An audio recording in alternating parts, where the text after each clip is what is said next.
사랑하는 우리 교회 성도님도 오늘도 주 안에서 승리하시고 모든 절망 가운데 자유하며 기뻐하시는 우리 귀한 백성들 되시길 축복합니다. 기도하겠습니다. 하나님, 오늘 하루를 우리가 살아갈 때에 주의 은혜 가운데 살아가게 하여 주시고 주의 은혜가 넘치며 하나님 기뻐하시는 일들이 우리 가운데 가득하게 인도하여 주옵소서. 우리를 붙드시고 인도하여 주실 것을 믿사오며 거룩하신 예수 그리스도 이름으로 기도 올리옵나이다. 아멘. 네, 오늘의 말씀은 미가서 7장 1절입니다. 삶의 긴 터널 속에서라고 하는 제목으로 말씀 나누겠습니다. 함께 읽을까요? 재앙이로다 나여 나는 여름 과일을 딴 후와 포도를 거둔 후 같아서 먹을 포도송이가 없으며 내 마음에 사모하는 처음 익은 무화과가 없도다. 아멘. 코로나19가 터지고 나서 우리나라는 지금 3차 유행이라고 하는 이 위기 가운데 있습니다. 정말 이 위기가 이제 백신이 나오고 치료제가 나오고 이러면 점차 이 문제들이 많이 해결될 거라고 믿습니다. 그러나 우리나라는 그래도 조금 확산세가 세계의 어떤 나라보다 또 의료 체계가 붕괴되기까지 하면서 확산이 되고 그러진 않았습니다. 근데 특별히 유럽에 이 코로나가 막 대유행을 하고 있고, 실제로 이탈리아는 이 코로나 환자들이 너무 많아서 결국엔 의료 체계가 감당할 수 없는 그런 지경까지 왔습니다. 그래서 이 도시를 봉쇄를 했죠. 이동 제한하고. 그랬더니 사람들이 이동하지 못하고 움직이지 못하니까 너무너무 답답해했습니다. 그래서 사람들이 할 수 있었던 건 뭐냐면 치료에 고생하는 의사들이나 어떤 의료기관에 있는 사람들을 응원하고 또 이렇게 스스로 격리되어 있는 자기들을 위로하기 위해서 창문을 열고 노래를 부르기 시작했다는 것이죠. 그리고 막 소들에게 악기를 연주하고 격려하기 시작했습니다. 의료진들을 축복하고 힘내라고 격려했습니다. 그런 이 코로나 위기라고 하는 긴 터널을 위기 가운데 지나가고 있지만 서로에게 희망을 잃지 않고 힘내자고 격려하는 모습이 뉴스 가운데 볼 때 참 따뜻한 모습이 있었습니다. 특별히 그리스도인들이 삶을 살아갈 때 이렇게 희망이 보이지 않고 절망의 긴 터널을 지날 때가 있습니다. 올해는 우리 코로나19가 그런 어려움을 주죠. 또 다른 모든 여건과 환경 가운데 그런 일들이 있을 겁니다. 그 어느 곳에서도 희망의 빛을 찾아볼 수 없었던 것이죠. 근데 우리의 희망은 어디서 발견합니까? 바로 하나님께 발견하는 것이죠. 우리가 아무리 어둠 속 깊은 바다 물고기 뱃속에 3일 동안 있을 것 같은 요나의 산가처럼 살지라도 하나님은 우리의 살 길을 열어주세요. 우리가 기도할 때 오히려 그 물고기 뱃속에 있던 요나를 뱉어내게 하셨던 것처럼 정말 말도 안 되는, 우리가 이해할 수 없는 하나님의 놀라운 방법으로 우리를 붙드시고 인도하시는 것이죠. 하나님께서 우리가 어두운 긴 터널을 지날 때 우리를 버려두지 아니하시고 그 길을 해결할 방법들을 찾아가게 해주신 줄 믿습니다. 사실 오늘 본문에 있던 미가서 7장에는 이 중간까지는 사실은 이제 이스라엘의 너무나 참담한 이 터널 같은 상황을 얘기하고 있어요. 먼저 1절인데요. 1절 말씀입니다. 한번 읽어볼까요? 1절입니다. 다시 한번 읽어볼까요? 1절입니다. 시작. 재앙이로다 나여 나는 여름 과일을 딴 후와 포도를 거둔 후 같아서 먹을 포도송이가 없으며 내 마음에 사모하는 처음 익은 무화과가 없도다. 지금 이스라엘 백성들의 현실은 여름 과일을 다 땄어요. 그러니까 여름 과일을 땄으면 얼마나 풍요로운 시기입니까? 그렇죠? 모든 것이 이제 먹을 것이 있고 많아요. 그런데 이제는 어떤 상황이냐면 먹을 포도송이가 없는 그런 이 열악한 환경 가운데 있게 된다는 겁니다. 그리고 내가 내 마음에 사모하는 처음 익은 무화과 나무가 없어. 열매, 얼마나 귀하고 맛있는 열매였겠습니까? 근데 지금 우리 현실을 보면 이런 맛있는 걸 먹을 수 없는 참담한 상황 가운데 우리가 거하게 됐다는 겁니다. 여기에 이스라엘 민족들이 이런 상황만 있던 것이 아니에요. 2절 말씀을 봅니다. 경건한 자가 세상에서 끊어졌고 정직한 자가 사람들 가운데 없도다. 무리가 다 피를 흘리려고 매복하며 각기 그물로 형제를 잡으려 하고. 경건한 자가 세상에서 끊어져 버렸어요. 정직한 자가 없어요. 무리가 다 피를 흘리려고 매복하는 거짓 사람들이 있어요. 매복한다는 건 기습해서 괴롭히겠다는 것이죠. 그런 것처럼 그런 사람들이 막 득실거려요. 그리고 그물로 형제를 잡으려고 하는 사람들이 많아져요. 인신매매죠. 이런 이 참담한 현실들이 이스라엘 백성들 가운데 있어요. 조금 더 정의로운 사람을 기대했어요. 저는 개인적으로 위정자를 위해서 기도합니다. 정치하는 사람들을 위해서 기도해요. 경제인들을 위해서 기도합니다. 그래요, 기도하는데 저는 죄송하지만 정치인은 정치인이에요. 경제인은 경제인입니다.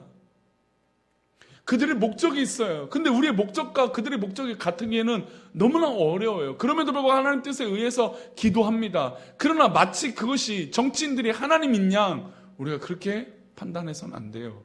정치는 어디까지나 정치입니다. 경제는 어디까지나 경제예요. 우리가 믿고 있는 우리 하나님께서 역사하심을 기대하며 기도하는 것이에요. 그 사람이 어떻게 해주겠다? 죄송하지만 우리 성도님들 그 사람이 그렇게 해주겠다라고 하는 경우들을 본 적이 있으신가요? 아니에요. 물론 점차 법적인 제도와 미약한 것들을 채워나가는 것들이 정치인들이겠지만, 그러나 우리가 아쉽고 어려운 부분들을 해결해주는, 당장의 그런 것들을 해결해주는 것이 정치인이 아니에요. 우리가 사람으로 생각하는 그 사람의 대상들은 다 연약하고 약합니다. 아무리 위정자고 아무리 대단한 부자여도 다 똑같은 연약한 인간들이에요. 지금 마치 이스라엘 백성들 가운데 정직한 자가 없고, 아니 분명히 어딘가는 있었지 않겠습니까? 그러나 사회 현상을 보고 모든 사회 이 상황들을 보니까 아무도 없는 것처럼 느껴진 거예요. 그리고 또 이런 사람들이 등장합니다. 두 손으로 악을 부지런히 행하는 거예요. 얼마나 이 악을 부지런히 행합니까? 이상하게 악한 사람들은 이렇게 부지런해요. 그 지도자와 재판관은 뇌물을 구해요. 권세자가 자기 마음의 욕심을 말합니다. 그들이 근데 또 서로 결합해요. 제가 좀 전에 말씀드린 대로 악한 정치인들, 악한 위정자들, 악한 존재들이 계속해서 사회를 병들게 합니다. 또 그것에 덧붙여서 여기 보면 그런 사람들끼리 또 결합을 해요. 마치 우리도 그렇지 않습니까? 나는 정결하고 나는 공의롭고 나는 정의롭다라고 말하지만 결국 우리도 언젠가 어느 순간에 악한 사람들과 결탁하고 살아갈 때가 있다는 것이죠. 그리고 5절과 6절에 이런 사람들도 등장합니다. 너희는 이웃을 믿지 말며 친구를 의지하지 말며 내 품에 누워 여인에게라도 내 입의 문을 지킬지어다. 그러니까 함부로 말하지 말라는 겁니다. 말하면 다 들통나고 다 걸린다는 것이죠. 그런 악한 시대라는 겁니다. 6절 말씀. 아들이 아버지를 멸시합니다. 딸이 어머니를 대적하고 며느리가 시어머니를 대적하려니 사람의 원수가 곧 자기의 집안 사람이로다. 얼마나 사회가 무너졌는지,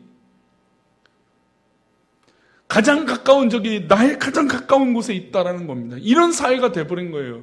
요즘같이 물질로 만능적인 시대에 그냥 돈 하는 시대에, 그래서 그 돈을 어떻게 버느냐, 잘 버느냐가 중요한 것이 아니라 부자가 됐다라고 하는 목적성만 중요한 그런 악한 시대에 우리가 살고 있습니다.